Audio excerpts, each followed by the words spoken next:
D. Orlando Ledbetter from the Atlanta Journal-Constitution is joining us here on the Sports Bash 97.3 ESPN. The Outside View. We'll take a look at the Atlanta Falcons as they come in at 6-3, Orlando. And, of course, this team was flying high at one point last year, fell apart. Why is this team different? Yeah, I think it's different, guys, and thanks, Mike and Pete, for having me. I believe it's different because they have diversified the offense and rebuilt or are rebuilding the defense with a bunch of young players. Last year they just leaned on Julio and Devontae Freeman, whereas this year it's pretty clear that they've used some of their other weapons. Tevin Coleman's out, not going to play on Sunday, but he's not there. But Mohamed Sanu, they went out and got him. They got a center to solidify the line in Alex Mack, and they found Taylor Gabriel on the waiver wire. So, people can't just concentrate on Julio and Freeman. There are other weapons, and that diversification has led to them becoming the number one offense, at least scoring offense in the league at 33-9. Yeah, and this is a team that's got a lot of weapons on offense, but what have you seen in Matt Ryan that has brought him up to another level? Because it's evident that he's playing at a higher level. Well, first thing is his pocket presence is there. He has a pocket. He's been on the run here the last 3 years as they had to try to rebuild his original line. So he hadn't been able to step into his throws. He's also more comfortable in Kyle Shanahan's offense, and he knows where the ball's supposed to go when somebody's covered and when the checks are there or the hot receivers are there. He knows exactly what he wants to do with the ball. There's no hesitation, and, he's looking very comfortable in that regard. Talking with D. Orlando Ledbetter from the Atlanta Journal-Constitution, Eagles and Falcons. Dan Quinn ruled out Desmond Trufant and Tevin Coleman, Jacob Tamme. Are those injuries something that could be a factor in this game? Oh, certainly. Trufant's the biggest, guys. He's their cover corner. He probably would have had Jordan Matthews followed him around, but now it's problematic. Do you put your 5'9" nickel back on him in the slot? Do you put Jalen Collins, a second-round pick 2 years ago who hasn't established himself in the league yet? Or do you put, C.J. Goodwin, a former basketball player who was a wide receiver? Do you put him on him? So there'll be some favorable matchups in the passing game for the Eagles. It'll be just a matter of how quickly and how fastly they can exploit them. Yeah, and the Eagles, on the flip side, Jim Schwartz and his defense, they like to put the pressure on, not by blitzing, but wide nine and just coming after. This week, how does the Falcons line match up with this pressure-filled defense that the Eagles, it seems like some weeks they get the pressure. Last week, disappointing not getting this much pressure, but they got to Sam Bradford a lot. They've got to some quarterbacks this year. How do you like that matchup? I like it a lot. For the Eagles, I think Cox and his guys, Graham and Schrader, the right tackle, is going to be one to watch.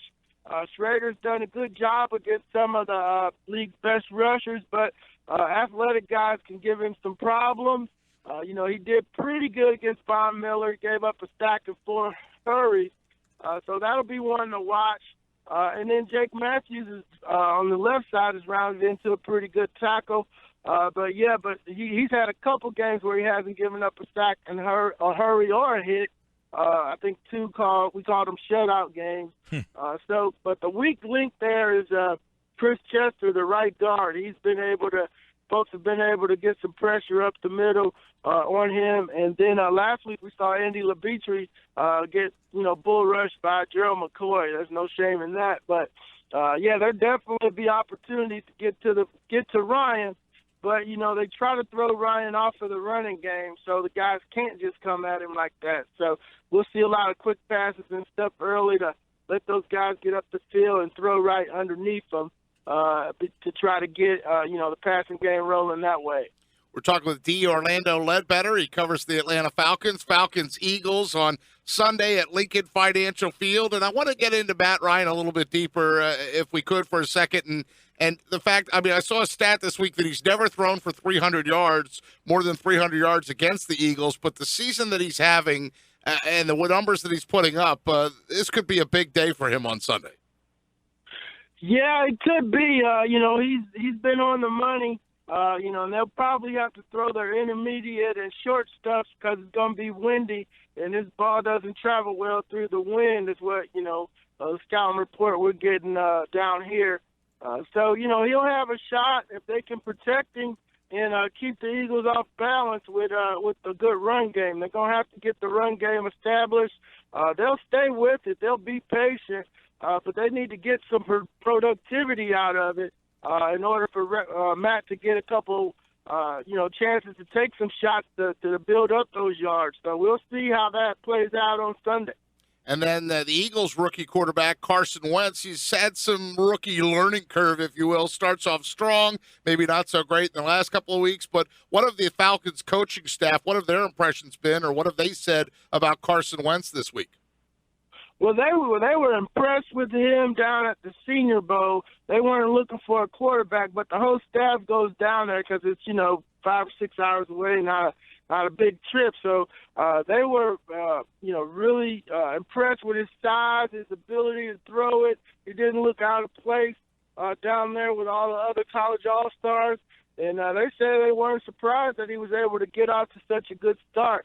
Once teams get the film on him and see how they're trying to attack, they're going to see what he can do as far as his counter moves are. They're taking away stuff he was able to hit earlier in the season, and the Falcons will try to do that too. Maybe even try to confuse him a little bit and get after him with some blitzes and stunts and so forth. Falcons-Eagles this weekend. And, one area the Eagles' offense has not been very proficient. They've struggled to run the ball. They don't really have a great weapon at wide receiver. But how about Zach Ertz, the tight end? That seems like an area where you can get the Falcons. Them defending the tight end, they've struggled there. Oh, yeah, no question about it. The folks know that. That goes all the way back to the NFC Championship game in 2012 where the 49ers tight ends abused them, and the Saints used to abuse them with Jimmy Graham 2 times a year. Greg Olsen up in Charlotte has had his way with them over the years, and that was a major offseason emphasis for the Falcons. They drafted this big kid, 6'4" linebacker, Devondre Campbell out of Minnesota to cover tight ends. And so he's had mixed results. He's been playing on a bad ankle. He'll be on the hot seat on Sunday. And then the strong safety, Keanu O'Neal, they drafted him too.